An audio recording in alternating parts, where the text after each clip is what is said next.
Hey, what's up? How you guys doing out there? Elric Ferris here once again on the Motherboards.org YouTube channel, bringing you guys another cool review. For fans of the AMD platform, you guys are now in a time of rejoice. Both the new Bulldozer and Liano CPUs will be hitting the market very soon, and that gives it time to rejoice. And also the new 990FX chipset motherboards have hit the market as well. Today we're going to be doing the full review of the Sabertooth 990FX from the people over at ASUS. Now you guys are familiar with the Sabertooth line. The Sabertooth line always features their Ceramix cooling, features all kinds of new stuff. In fact, they even have a new certificate of reliability here. This is like saying that they've used an outside source that guarantees all of their parts are doing good. Now, one of the main things these guys are doing these days is this thing called tough components. Now, tough components means that the board is made very, very well, and we're going to go over all these features in the video, show you the board, the performance, and then we'll tell you why, at the end of the day, why you'd want to buy the new 990FX Sabertooth from ASUS. You can see that it has a nice color structure to it. It's kind of like military components. You can see the greens, the blacks, the browns, all that stuff in there. Now, this is also one of ASUS's new Ultimate Force motherboard. It features the tough components, including the tough MOSFET, the tough alloy choke, the tough Ceramix, and also a tough thermal radar, which is up in here, which actually gives a thing out telling you that your board's overheating and works in conjunction with the DigiVRM. The DigiVRM actually has an 8+2 power phase thing, which actually keeps your motherboard running very well. This is basically a power conditioner, and as the power is coming into the motherboard, the 8+2 power and the DigiVRM keeps everything running smooth. This will actually increase the length of your motherboard's life. Using their alloy parts and good components in the motherboard actually extend the life of the motherboard. We'll start off right here. We have the 8-pin power connector here. We have the 24-pin power connector here.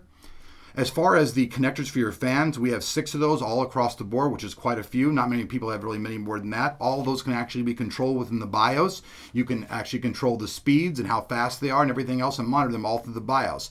As I said, there's 6 of those around the board. The ZIF socket, there's lots of room about this. This is the new AM3 Plus ZIF socket. It supports all the latest Bulldozer CPUs that are coming out. It also supports all of the previous Phenon and Sempron CPUs that also will use this type of socket. For memory, we're going to bop over here. We have 4 slots. Currently, there are only 4 GB slots available on the market, but soon there will be 8 GB chips. And when those come out, you'll have 32 GB of DDR3 memory in dual channel mode right here. This right here, this component right here is a breakout thing for a USB 3.0 box, and this actually provides additional power to it for powering up your cell phones and stuff like that. We're going to go back right here. This is actually the cooling solution all the way down here. The south bridge is the 950. It's cooled by this, and the north bridge is up here, but you can see that all of this stuff is completely cooled by the Ceramix cooling solution. Not too bad. We're going to bop down here. We're going to take a look at all these slots. Now, each one of these slots, this one, and this one, are all 16 by 8.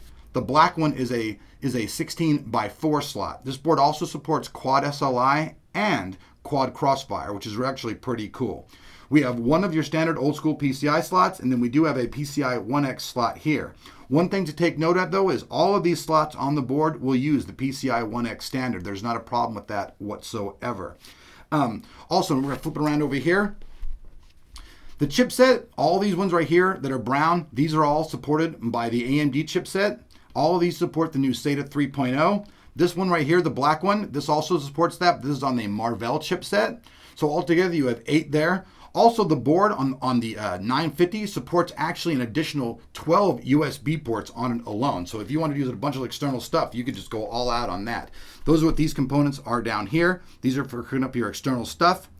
All of the things for hooking up to your motherboard are here. We have the easy off connectors that we showed you in the unboxing. Those all pop on there and are very easy to mount up on the motherboard. So another thing to take note on here is, I don't know if we can get this actually in the camera all the way, is the Mem OK button. This is a very big feature on this motherboard. Basically what this is with the Mem OK is, if you have your memory and the system is not booting, you hold the Mem OK button down, and the Mem OK button will give you beeps, which you can tell what's wrong with your what's wrong with your memory. If it's not fast enough, it's actually dead, all of that stuff. Right here, you can see it says tough components on the board. That's what this motherboard's all about. You can see this logo right here. This is their new Force logo describing their motherboard. Now, there are a lot of great things actually that go on in this. They have their overclocking stuff, which is really easy. They have one-touch overclocking via their EV. They also have a lot of stuff that helps keep the motherboard running cool. They also have what's called the UEFI BIOS. This new BIOS you can go into and use your mouse. It allows for overclocking and all kinds of other things. You can even use this in the Windows environment as well. So overall, there's just a lot of features on this motherboard. ASUS always stresses their features. That's one of the most important things about their motherboard. So here we'll take a look at the top. You have a little right hand here. By the way, this blinks and tells you if everything's running good and smooth. That's not correctly solid green, then you know there's a problem. Let's go ahead and real quick flip around, show you guys the back of the board. So here we're going to take a look at the rear I/O. You can see right off the bat on the left-hand side, we have the standard PS2 keyboard port right there. Then we're going to start out with the USB 2.0, 1.0 slots. There are actually 10 of those altogether. We have 2, 4, 6, 8, 10. 10 of those all on board. As far as the USB 3.0 goes, we have 2 of those right here. We also have one external eSATA here, and then we have a powered external eSATA right here. Then we have the IEEE FireWire right here, the LAN right here. The LAN's also supported by the Realtek chipset. And then we have the onboard audio, which once again is by the Realtek chipset. We have the SPDIF right here for digital audio, and then we have the 7.1 analog right here. So all in all, the rear I/O is very fleshed out. So now let's move on. Let's check out the performance and see how this board does against the competitors.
For people out there who love AMD, this is going to be a board that you're going to want. It looks really cool. The military color of the motherboard looks really awesome. For those guys who are doing custom builds and that kind of stuff, these colors lend a lot of different themes and a lot of different things that you can make. The fact that it uses all of the new AMD CPUs, and the fact that it does both quad SLI and quad crossfire all on one board are all seriously solid features. This is one of the nicest boards I've seen yet for the new 990FX platform. It's looking really good. Here on Motherboards.org, I gotta say the new Sabertooth by ASUS is a solid editor's choice for fans of the AMD platform. Thanks for watching, and we'll have more videos for you soon.